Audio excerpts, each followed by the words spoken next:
you know, serve our community together through these times, you know, so we could reach the most amount of people and provide the most amount of services and continue to ascertain our community and what their needs are. And I can't think of a better partnership. So thank you, Blake. Jessica is also part of Engage, where she is a psychotherapist. She's an LMFT, and that means licensed marriage and family therapist in Westlake Village, California, specializing in trauma and wellness in individuals, couples, and family. She's a chief wellness officer over at the Engage treatment programs, and clinical supervisor. In addition, Jessica has been teaching yoga and mindfulness based on stress reduction. So this is very, very relevant for these times. Over 20 years of experience. And look, she looks like she's 25. That's because she 24. Stress reduction. No. She received a master's degree in counseling and depth psychology at Pacifica Graduate Institute. Is a certified EMDR therapist, trauma professional, certified clinical trauma professional. There's a lot of acronyms. Certified child and adolescent trauma professional, and certified mental health integrative medicine provider. And without further ado, I'm so proud to have Jessica Julian on the board of directors for Fit for the Cause. Welcome, beautiful. Thank you so much. I'm really excited to be here, and this was really my dream when I started practicing yoga probably 25 years ago, but when I started teaching over 20 years ago and working in wellness. And then that led me into being a therapist, because a lot of my private clients were not really wanting to do poses, but were wanting to explore more of what I was bringing in the room through Buddhist psychology, which was the first kind of systematic approach that I had run into that helped me like understand what this thing was and how to work with it. And so that integrating mind and body, and then got my master's, and here it all is. So this was my dream from the very beginning of just how do we talk about this instead of separate pieces of ourselves, that the constant integration of mind, body, and heart. So I'm excited. Any questions throughout, just put it in the chat, and Rihanna can, maybe you can come in and interrupt me, or if anybody has any questions, I would love for it to be a little bit more interactive, or if you need me to slow down or explain something more, just please. So I'm going to share my screen to keep myself more organized. But before we do that, take a moment and get yourself comfortable, whether that's standing or sitting evenly, or your feet on the ground. And then either close your eyes or let them just be softly open, whatever feels more comfortable. And we'll just do what I call a 3-minute time in instead of a timeout. So take about 3 breaths and just scan your physical body. And the physical body speaks to us through sensation. And you're just scanning with a curious attention, just noticing.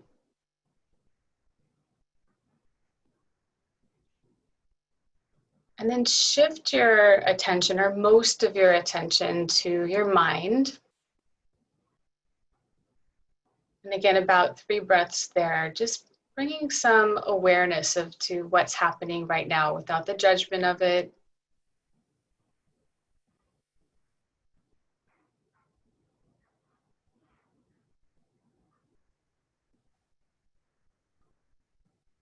And then shift your focus either through scanning the mind and or the body. Look for any emotions that might be present.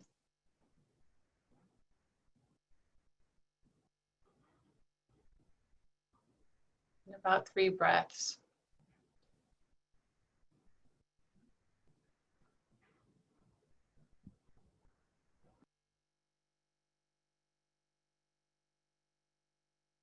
And then just land your attention maybe at the heart space or anywhere else that resonates, and pause for a moment to come with an intention for just our time together. Maybe a hope, why you came, or a resource, a quality that would help you in just being present.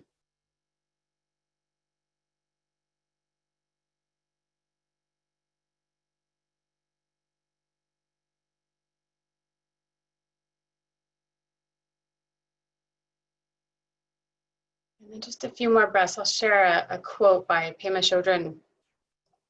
Could our minds and our hearts be big enough to just hang out in that space where we're not entirely certain about who's right and who's wrong? Could we have no agenda when we walk into a room with another person, not knowing what to say, not make that person right or wrong?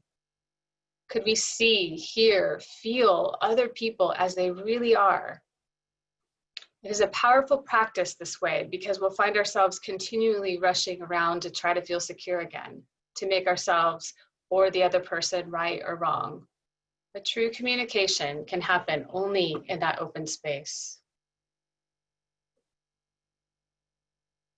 Just take another breath. Remember your intention or resource, and when you're ready, rejoin. You can readjust your body. Maybe let your head roll around a little bit. All this time on the computer, I think, is really affecting neck and shoulders and eyes. Okay. So I invite you, if you find yourself distracted, to just notice it, take a breath, come back to whatever the resource was. I call this resource listening. So that qualities like kindness or curiosity can help. And it's a place to just begin again from, which is kind of the theme of all this. Like, I will wander, but when I come back, I have something to come back to, something that matters to me.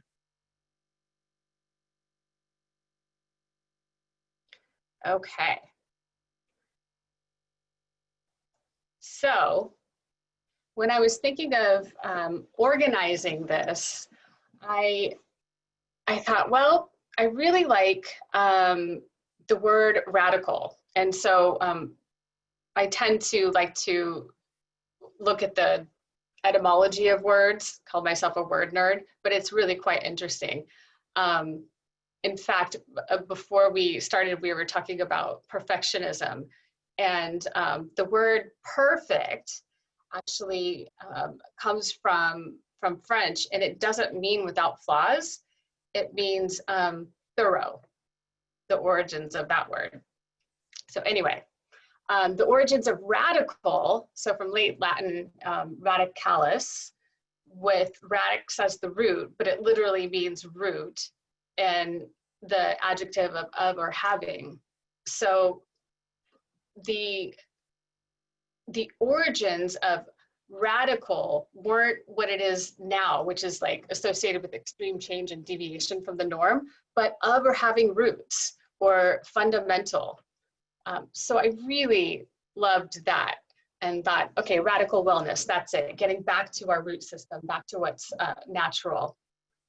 Because in our society, we hear a lot of words about healthcare, but I think this is my bias, but it seems to be focused a little bit more on symptoms, where we would say like more like sick care, and treating symptoms versus trying to understand the whole health of the person, or the root, addressing where the imbalances are, or the dis-ease, disease in the body. As humans, we're wired for well-being. And I say that because whenever there's pain or discomfort, we do anything and everything that we can to get rid of it, to return back to what we know is an inherent sense of ease. So with that, most of us aren't really taught, at least in our culture, how to cope with stress, how to cope with discomfort, with pain, with disease in adaptive ways.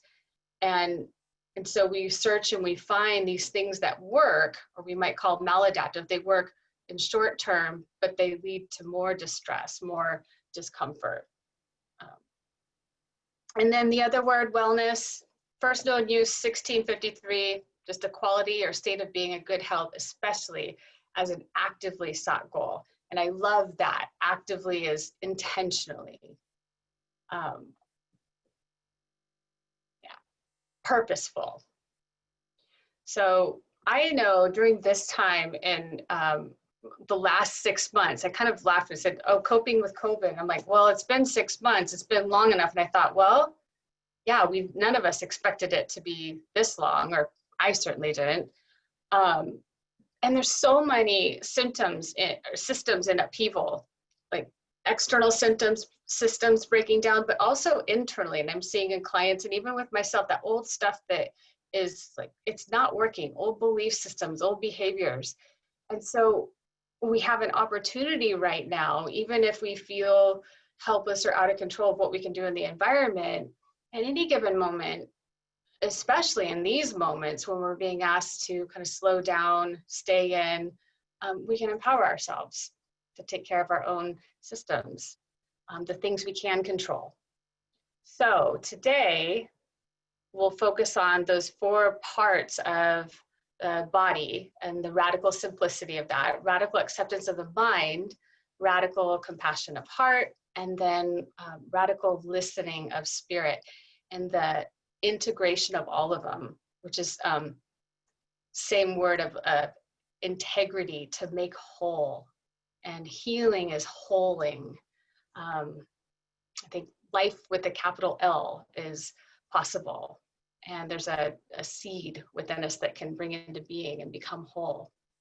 So as we go through each of these, I encourage you to just first identify the areas that are most severely deprived or maybe even deficient, and as those areas to kind of strengthen the foundation of your personal well-being. And then you can open up to this entire wellspring of possibilities of being able to expand or evolve regardless of whatever our conditions are. So that possibility is more like a transcendence from survival to thrive. And we all have to survive and thrive. And right now we're dealing with a lot of heat, like literal heat outside, which can be so agitating for our internal systems. So we have to wash our hands, but at the same time, we can't stop loving and living. And we're being asked to go from out to in, to drop down, to heal, to improve, and increase the way we take care of ourselves, so that when we open back up again, we have the resources to then take care of each other as well.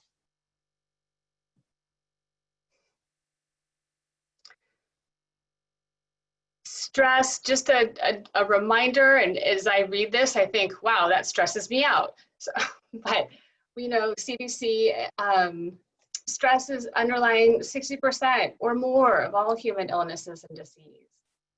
Increases our risk for heart disease, stroke. We tend to overeat or undereat, sleep problems, shrinks the brain, and that's just in a way where it reduces our cortex, where we might have emotional regulation, and so then we'll see mood disorders. Stress releases hormones that aren't good for the immune system. So as we look at reducing our stress or managing our stress, we increase our immunity, which is very good in this time, obviously. And then the vagus nerve, there's another slide, in a few slides, I'll go a little bit more over that, but how that relates to the brain-body connection. And as humans, we are neurologically wired for 2 main things, just the 2 main basic and primal ways: to adapt and survive, and to connect and belong. Like, our well-being is deeply affected by these things. So our physical bodies adapt and survive through the signals coming out from our environment into the brain. We get physical sensations. And then we also are physiology for core emotions for our adaptability. So things like fear, disgust, sadness, excitement, anger, joy. These are all hardwired in every human. And those help with both adaptability, but also connection. So I like to think that like a fish's environment is water, a human's environment is connection. Basic review of the nervous system, because I'll be referring to it. We're pretty much today talking about this, the autonomic nervous system, and the sympathetic and the parasympathetic. And this is like the temperature in the room. Like if the room starts to get too hot, the temperature control gets it, turns it on, and cools it down. So it's a regulating system. And the parasympathetic is our rest and digest. It's where we have all of our feel-good chemicals, where our heart rate is regulated, our blood pressure regulated, our blood sugar. It's the optimal place. It's the place where we're wired, that well-being space. And then to survive, we have the sympathetic, that thing that causes us to fight or to run or to freeze, or in some cases, faint. So that comes in, we want that to stay there, but we don't want it to be on all the time. It's supposed to come in, and then the parasympathetic comes back, and we return to our well-being.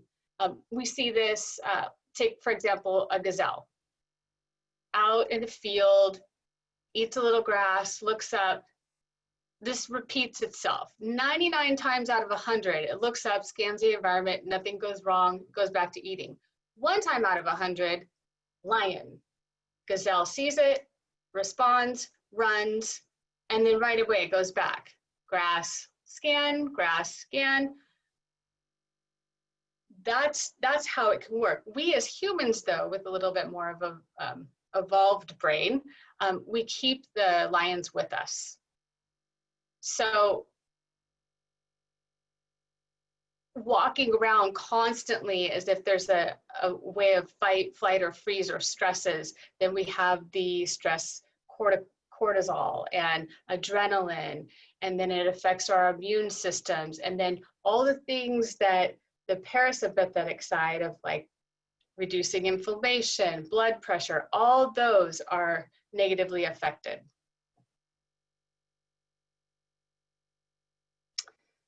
And then the brain, and this is what makes us different than any other animal, our executive functioning, our emotional regulation. This and these two don't understand the difference between fight, flight, or freeze. This understands real time. And so the brain stem is all about survival, automatic functioning. It gets a signal from the outside in, and it just goes into fight, flight, freeze. This is more of the emotional brain, and where often highly charged emotions or trauma gets kind of stuck and held, where we're in our reactive cycle. And this is our ability to pause, to kind of take in, is this a real threat, or does it just feel real? It's not true, it feels real. So our executive functioning, our emotional regulation. When we're in a moment of stress or trauma, this isn't needed. We don't need to remember where we put our keys. We don't need to be able to hold our bladder. We don't, any of those things, digest food. None of that happens when a moment of stress. These two take over. So as humans, that the ability to keep the frontal lobe or the cortex active and present is inherent in our stress management. Otherwise, we're just reacting all over the place.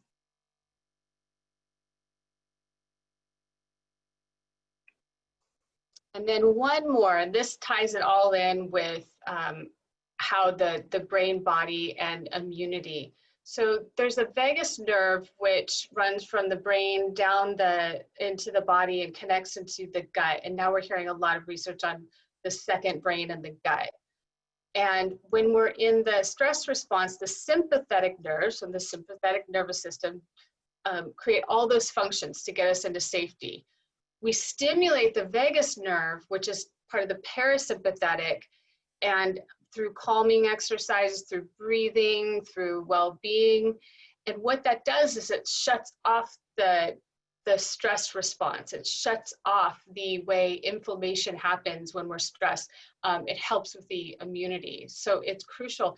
And in the gut, there's a huge amount of serotonin that's produced, the feel-good chemical in the brain. So when we're stressed all the time and we're inflamed and our immunity is compromised, that our whole gut bacteria gets off and that the serotonin production isn't there. So it's essential also for well-being. Is there any questions on that?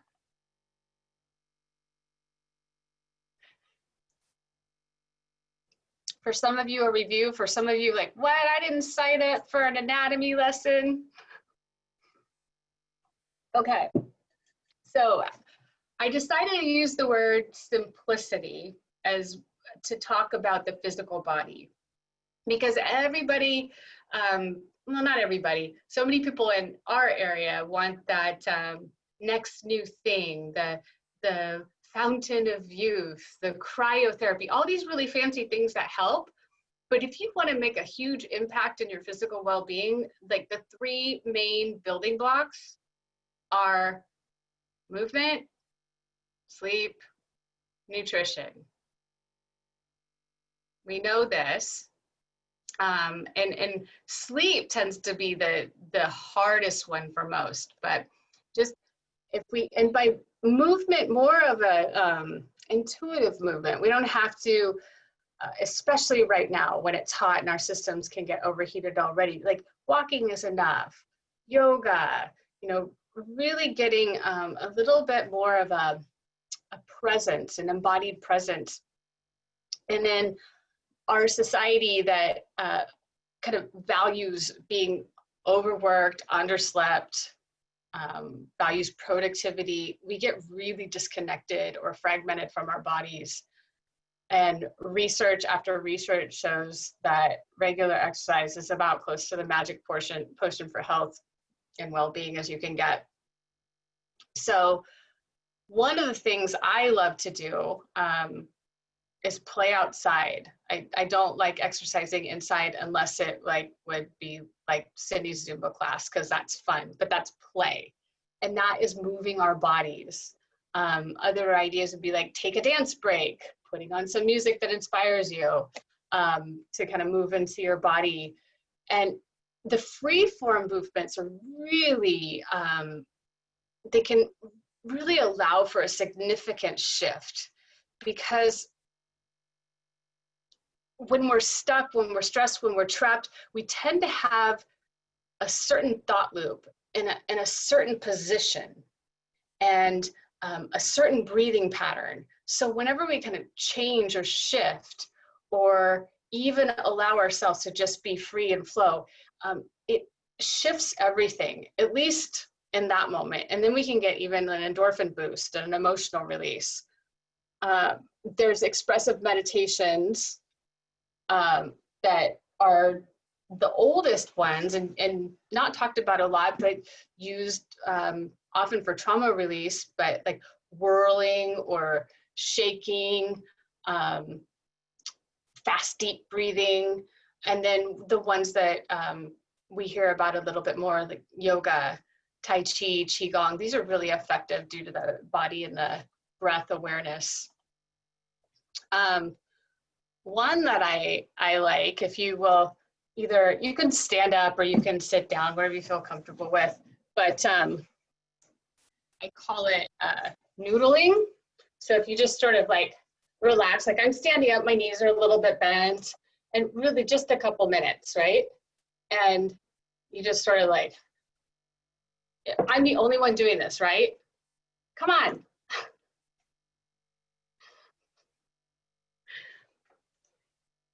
So you're stuck, your jaw's stuck, your shoulders are up by your ears, your posture's bad, and your thoughts are agitated. And it's like, just like bend your knees a little bit and maybe shake your body.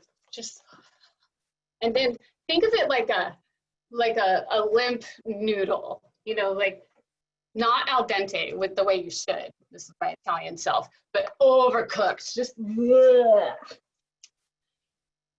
Right? And imagine if you did that, if you did this just for a couple minutes and then put on a song that you loved and then just threw your body around. And Cindy, you'd be like a great demonstrator for this. But it's just like, shake it off. Yeah. Sorry, you can come back.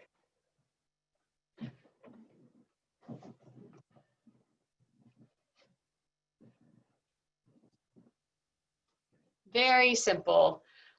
In the shaking off is good. And imagine if we go like even something like the freeze response. So if a cat catches a mouse, the mouse will tend to freeze, right? It's a survival mode. But you notice that the cat gets bored, puts the mouse down, the mouse gets up, shakes itself off, and then runs away. The problem is we don't shake ourselves off. And what's physical is mental, is emotional. So stress is, you know, mental stress, unprocessed, gets stored in the tissues. And we have the tight jaw, the spine, the shoulders. We get physical stress just from impact from working out. And then unprocessed emotions, those are also kind of stuck and trapped in our body. So anything that we can do for our bodies just helps.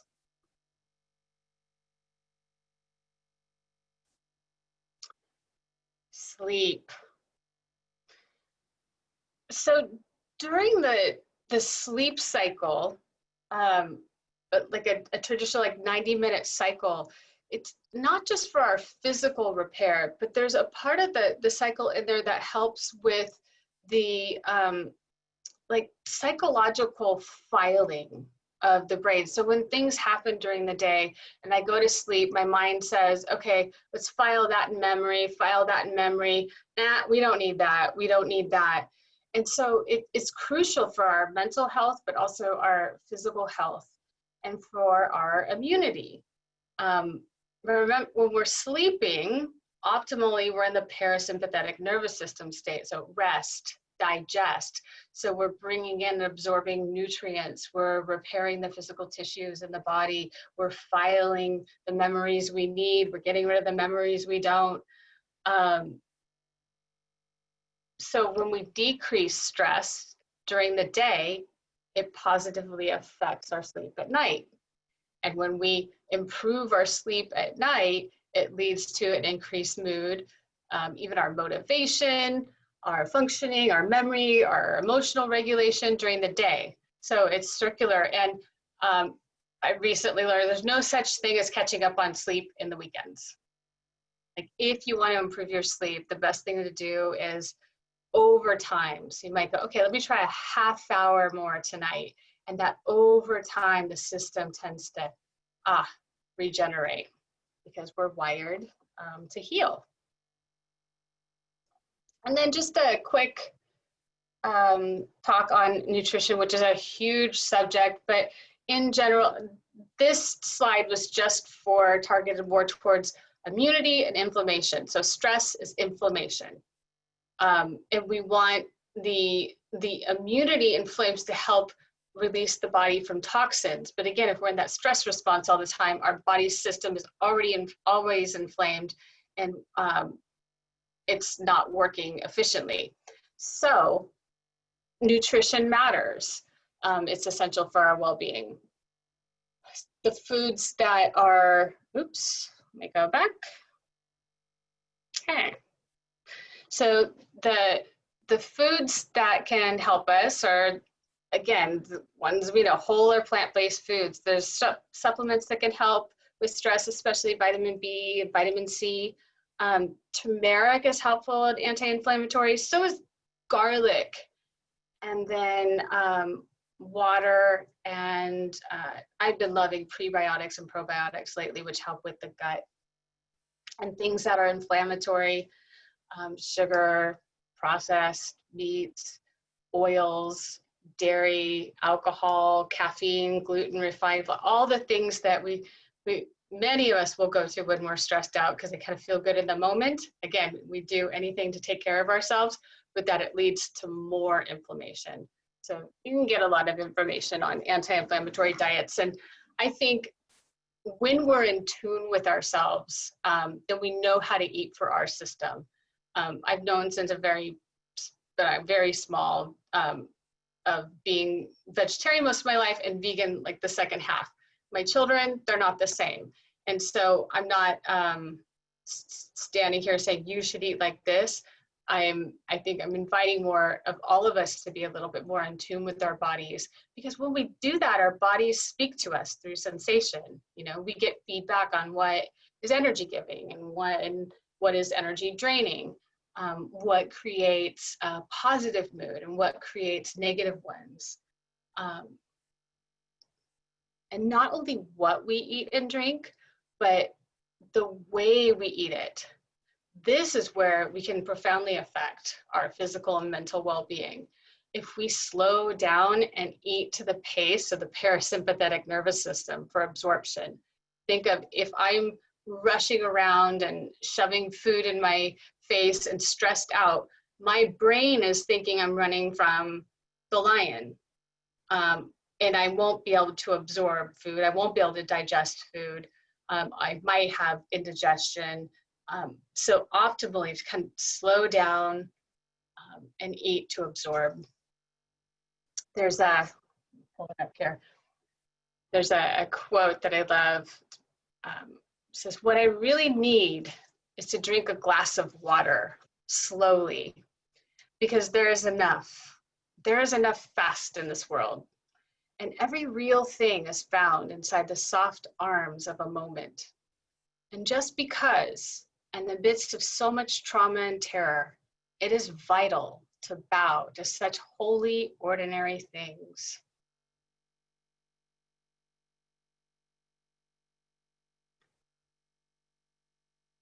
Okay. Radical acceptance, the mind.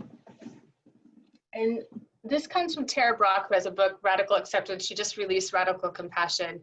But the definition of clearly recognizing what is happening inside us and regarding what we see with an open, kind, and loving heart.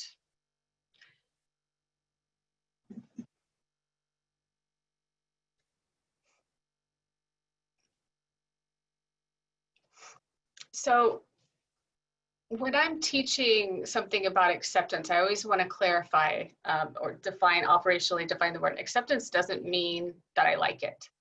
And it's not a kind of complacency. Acceptance is more of a clear lens that asks us to look at what we're experiencing, more to see it unfiltered. So rose-colored glasses, that's just, let me just see the good. Dark lens, I only see the negative.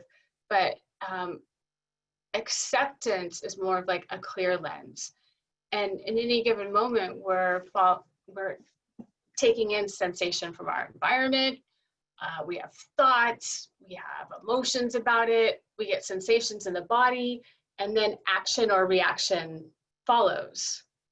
And so to be able to pause and take in, then we can be a little more responsive, a little less reactive. And as humans and being members in our community, in our society, there's that responsibility, or how we respond to when we're uncomfortable mainly.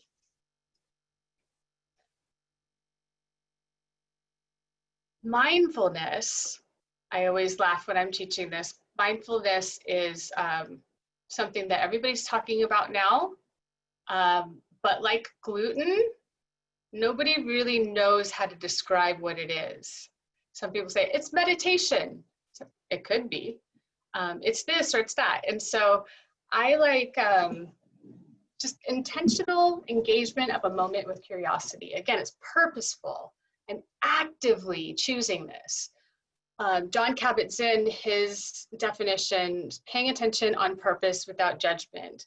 And I've added with compassion, with kindness, and with humor, because it's a little easier to be present if we have a sense of lightness with us. So let me forward a little bit more. Some of the things that shift us into more presence, or more out of automatic pilot into more engaging with life, is to look with curiosity, to be purposeful. And we can rewire the brain for well-being, meaning if we're wired naturally like that, and then we have this default mode of looking for what's wrong and for what's missing, and that's a survival mechanism. We get conditioned out of looking for what's going well or what isn't missing. But the brain is wired to do that. Neuroscience found that to install a new habit or to make something a state to a trait, all it takes is to keep it in our awareness, like 15 to 30 seconds, 3 to 5 breaths. And then it goes right into implicit memory, ready to be recalled. And that takes root over and over and over again. Our conditioning happens when this and this go together, it creates a connection. And the more those two things go together, the more it creates pathways for or against us. So some of the things that neuroscience and positive psychology have found that help rebuild a sense of wellness, or the neural pathways in the mind, that people who reported being happy really just started with the intention to be happy, or the greatest sense of well-being, just may I feel well, may I be happy. So you might take a moment, again, with your eyes closed, or just sort of pause a moment and what your intention was at the beginning, or something like, may I be patient, may I be well, may I be filled with loving kindness, may I be peaceful and at ease.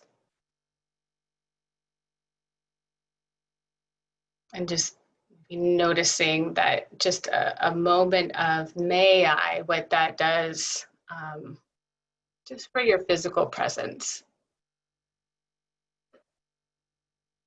Sometimes called a metta practice, or a loving kindness practice. And it doesn't have to be anything too formal. I appreciate this over affirmations. And if you like affirmations, that's your thing. And I like affirmations if I believe it. And an affirmation is I am, and that's powerful. But I love the may I as an alternative, because if I'm really angry, if I say I am a peaceful, radiant being, for me, it doesn't work. I am lying in that moment to myself. But if I say, may I have a moment of peace, that brings in a different quality. It allows me to validate the anger without shoving it down or raging it out, but it just brings in, it's like it softens the edges a little bit, a little blessing for the self. So I love affirmations, but if the moments struggle for you, just put a little may I in front of it.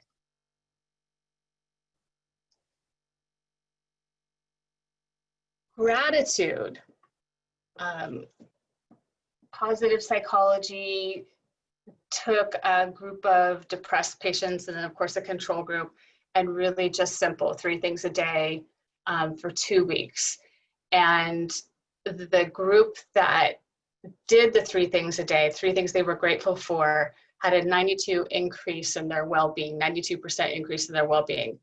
I'm not saying that it took the depressed mood away, it added a sense of well-being with it, right? And so we're working with both at any given time to look at maybe what's not going well, but at the same time to be grateful for what is, that the simultaneous that. So you might, at the end of the day or the beginning of the day, I am grateful for, or I am grateful to, even if it's a toothbrush, it's something. And more so than what it does for us at the end of the day, but it helps us start to see through the eyes of gratitude a little bit more. That motivates me. If I have to sort of report to myself in my journal at the end of the night, I'm going to be a little bit more awake in my day and looking for things to be grateful for. It's also a good morning practice too. Let's see. You could also write a letter of gratitude to someone, or just anything that brings in a sense of gratefulness, which increases our quality of being, even if we're having a moment of anger. And then let's move to the next one, acts of kindness. So this could be serving or helping another. And what this does, I mean, it does make us feel good to do something, which is why many of us who are altruistic do that. But it can also, in a moment of suffering, lift us out of our self-centeredness, that kind of negative, woe is me. And it wakes us up from that, what's wrong, what's missing, to, oh, I'm helping another person. And not in a, I'm helping you because you're less than me way, but a way that's, we're in this together. So it helps our relationship with others. It's that, like, that connection, that emotional presence, that sense of belonging that is crucial for us as humans. Compassion. Let's see. Compassion is, the Dalai Lama said that he didn't understand self-compassion, which we'll go to next, because compassion inherently involves ourself. But compassion means to be with but not become. So it's centered around empathy. I can feel for you, but I can't become it. I can sit here with you in your discomfort without needing to fix it or run away. I might need to tell you how, you know, it makes me feel, or I might need to go for a walk, but I'm going to come back. I can be with this. I can be with this because I too have experienced suffering. We're in this together. And it takes also a lens of intention to step outside of our habit loop or our familiar ways of thought, or the way that we can be a little self-centered in our pain, and to just ask what it's like for another person. A good example, I don't know how appropriate it is, but I find it funny, like this good example of how we're always looking through our own filter, of a funny little story about a guy in prison who finally gets out of prison, and he meets a woman, and the woman asks him, why were you in prison? And he says, oh, I murdered my wife. And she pauses and she says, oh, so you're single?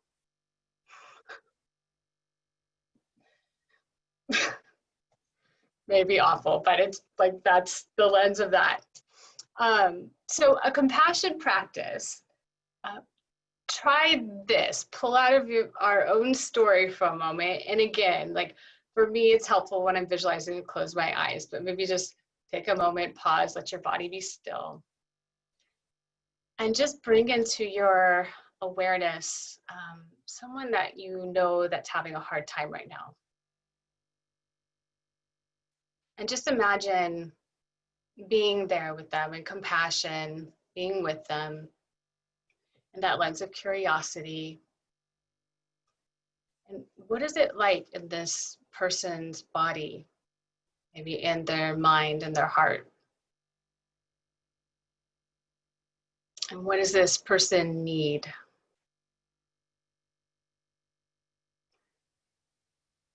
And what, if you can imagine, is the quality of presence that this person needs from you? And just sense them in your heart.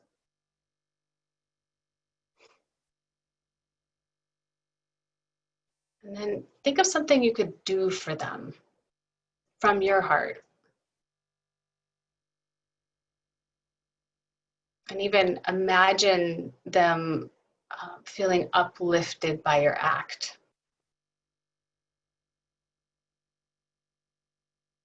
And then just sense how that feels in you right now.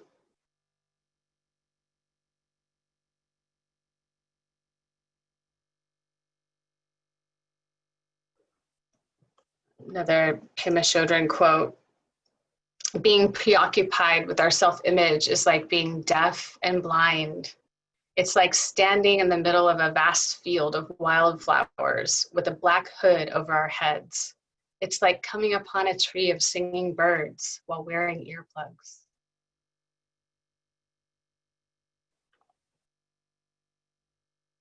Okay. Savoring. This is an easy one. This goes back to bringing something we're enjoying through the senses into our implicit memory. 15 to 30 seconds, we all have time for that. But it takes just noticing. So neuroscience found this, positive psychology again, that when you're noticing something that you love, like the other day, a friend of mine was laughing, and I kind of caught it in my head, like, I'm really enjoying this laughter. It was actually quite hysterical. And I made the conscious choice to just stay with it, to not add to the conversation, but just to stay with the guy. I'm really enjoying this. This is really funny. Because it goes in there after just those 15 to 20, 30 seconds into implicit memory. And that way I can recall it later. And when we recall something, it can elicit the same kind of good feeling in a very inherent way, of the same way of when we recall something negative. Like, I'm going through a really good day and then somebody says something I don't like, and it's like, ugh. And that is right there for me to recall for the rest of the day.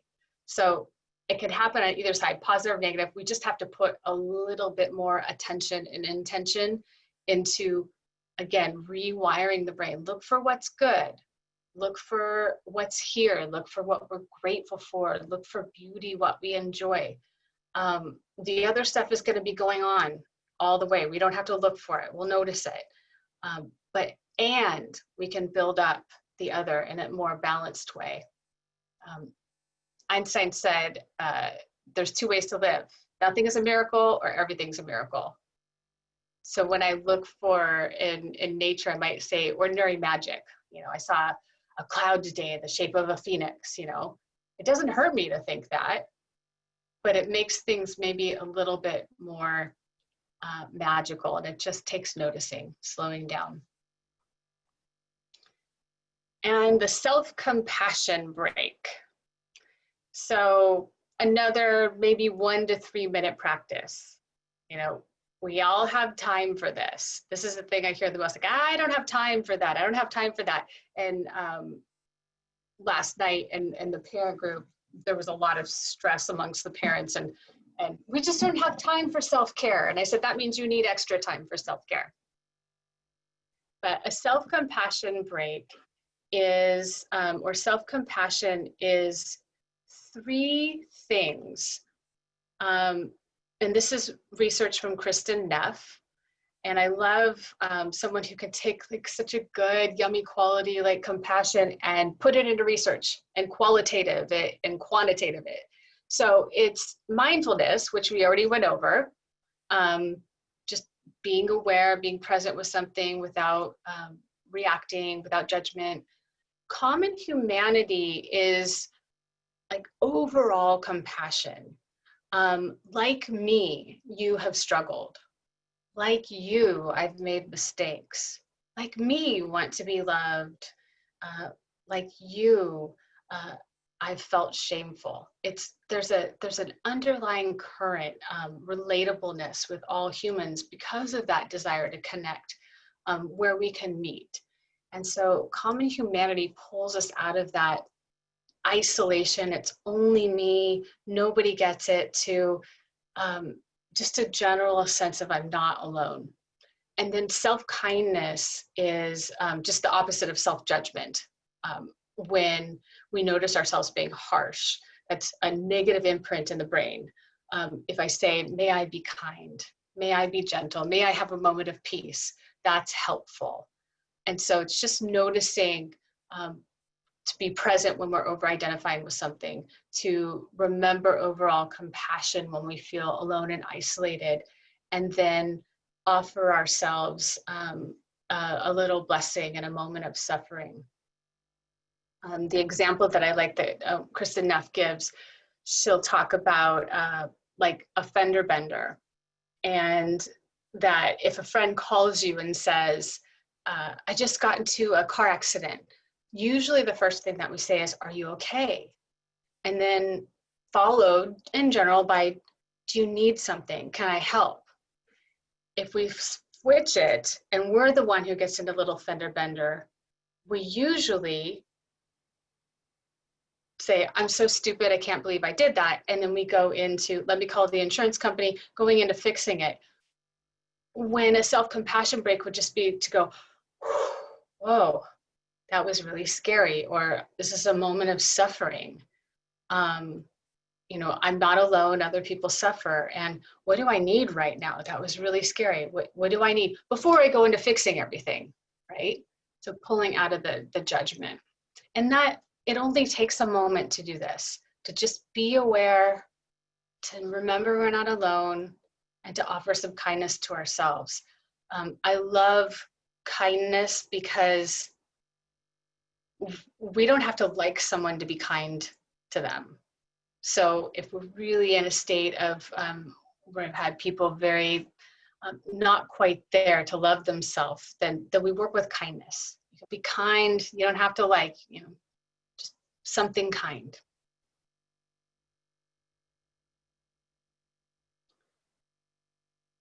And goodness.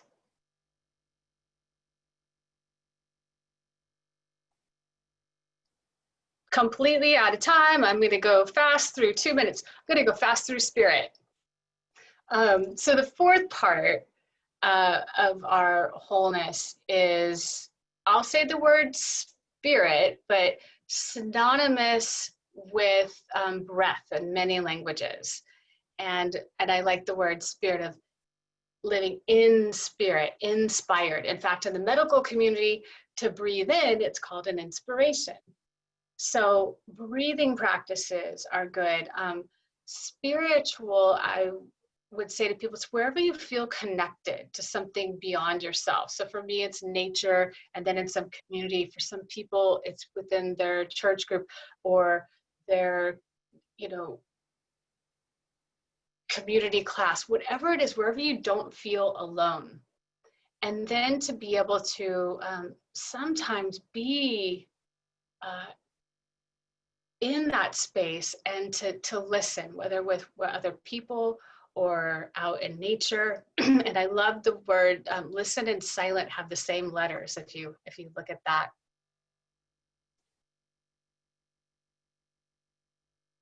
And the need to start to develop, if you can, your own sacred or spiritual practice. And that is unique to you. I'm not defining what that word means to you, but you know, one thing for your body you can do a day, that's good.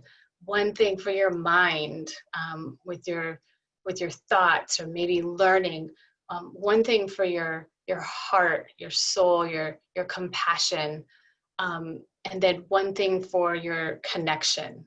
And then you're hitting, you know, each one of those equally important parts. And it doesn't have to be more than 5 minutes.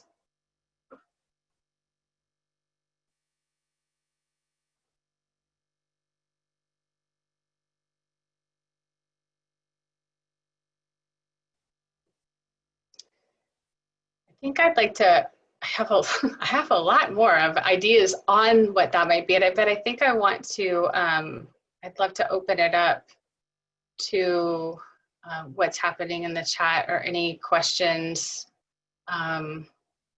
maybe be a little interactive. Well, there was a lot of chatting going on during your fabulous presentation. So that shows a lot of engagement. And everybody was contributing and saying that you were doing a terrific job. But I want to turn it over to Juan Ross. And Juan Russ is on the executive committee of the Fit for the Cause Board of Directors, and he had quite a few questions during your presentation. So I'm going to turn it over to Juan. I mean, I think I had a couple of comments, but I think the one question that I had was about that the may I versus the affirmations. I found that really interesting. In my spiritual community, there's a lot of teaching of denials and affirmations and using them both together. But framing it in the may I thought, again, was very interesting. And I was wondering if you're in that, if you're using that technique, are you ever so, I don't know, stressed out or anxious that you ask the may I and intuitively the answer is no, or it's like a negative response? And then do you have to like keep asking yourself may I until you get a positive response, or it does not work that way? Okay, so we're all uniquely different. The may I works so well for me. And we have all these different autonomous energies in our head. I always say, like, who are the archetypes at our table? So it could be, yes, if I say, may I have a moment of peace, that you know, little inner rebel would be like, what are you talking about? You know, and it's more of just, it's more of an embodiment of the feel. In the metta practices, the loving kindness practices, it's when we repeat things, we can often get very robotic. So I try to feel into what I might be saying, like, what does peace feel like? Or what does kindness feel like? And to drop beyond just the language of it, but into the experience. And I find if I keep coming up against something and there's a no, then it's not the thing for me right now. That's how I shifted from affirmations at a time. You know, I'm more in a state in my life now where I could do a lot of I ams, but many years ago, the may I was much more, it seemed more effective because we can't lie to ourselves. I'll let you know if I try. I've tried 1,000 different ways and I can't do it, so. Yeah, no, thank you. Thank you. I would agree with you that I found that there's a tendency to overuse affirmations or to use them perhaps without either the feeling behind them, the emotion, or without taking action. Because you can affirm something all day long, but if you're not taking the right steps, then you're not really sending that message to the universe that you mean what you're saying in the affirmation. At least that's kind of how I see it. Right, and even to your being, because I find that, like, you're right, there's intention, but then there's words and there's behaviors. And I find that when my mind and my heart and my words are kind of flowing together, when there's that alignment, there's a natural slowing down and dropping into to space, to like what feels real, or nature. I don't know how to, it's that indescribable thing, but slowing down to a pace that's real, where we can have discerning thought and just that alignment of what I want is what I think and what I do, more often than not. There's my reformed perfectionist, more often than not.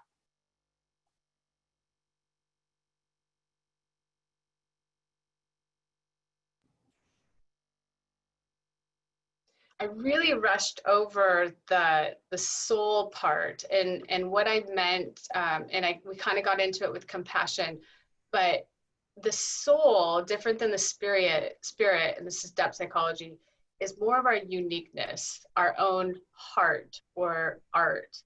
And the Latin word for psychology is psyche and ology, and psyche is translated as soul. And so I find that a lot of people, when I first meet them, they come to the office, they've got this collection of symptoms behind them that have been able to kind of attach where there's gaps. And that often when we start to do that heart or emotional or artwork, that the symptoms kind of drop away, because now there's meaning and purpose, which are one of the top 5 natural antidepressants. We have play, kindness, compassion, meaning, purpose. These are buffers for our well-being.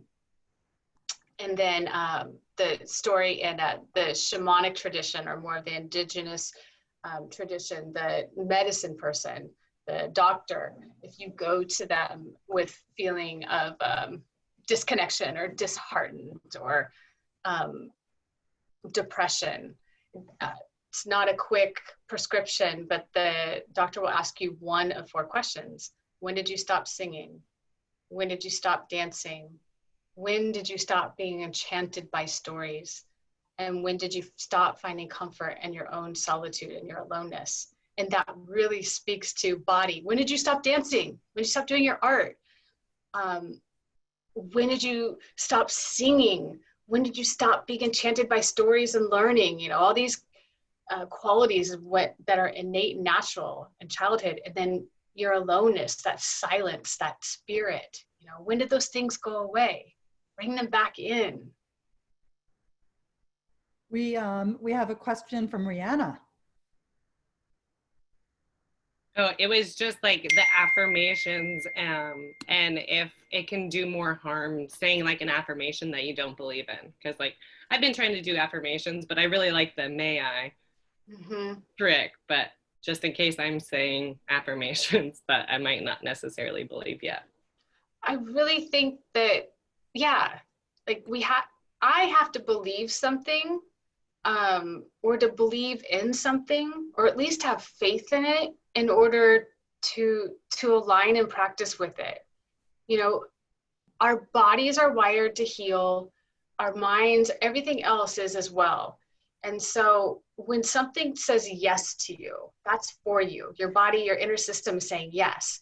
You know, trauma, which means wound, whatever heals that. So there's so many different pathways. You know, Rumi says there's hundreds of ways to kneel and kiss the ground. And we have to listen for those yeses.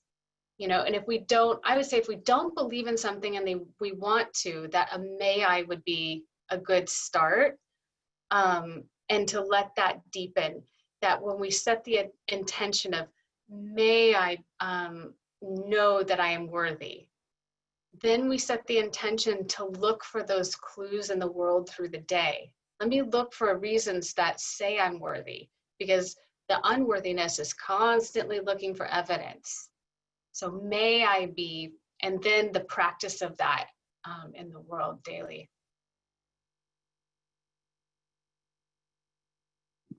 Thank you.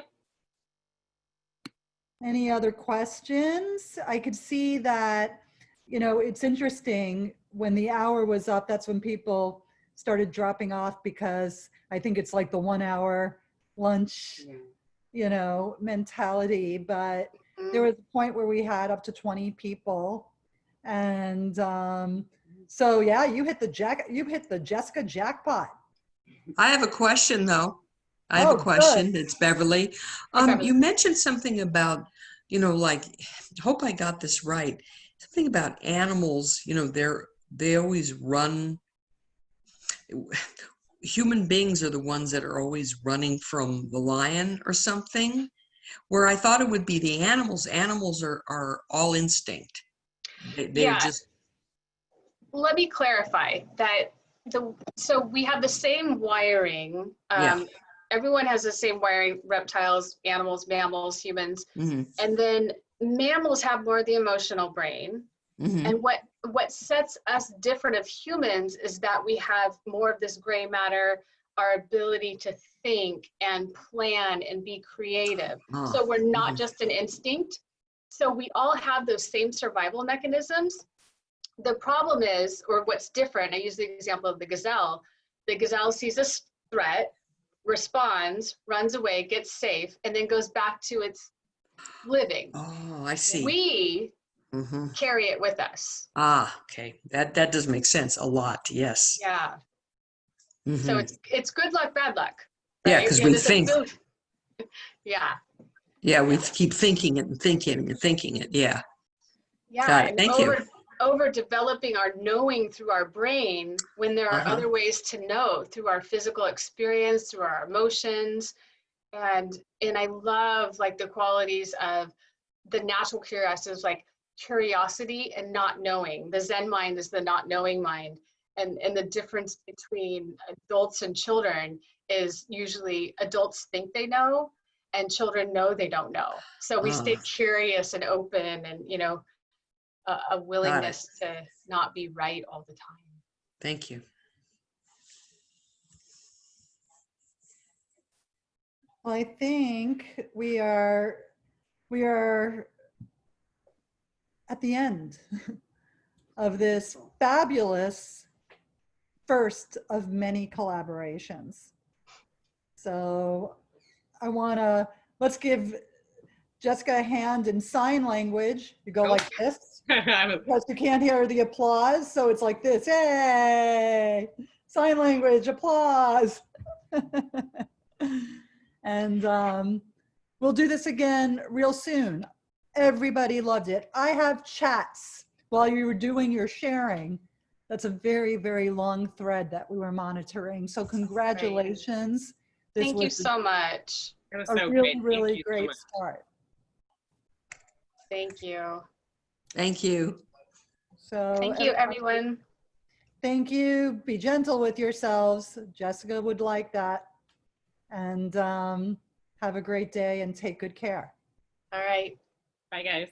Bye. Bye.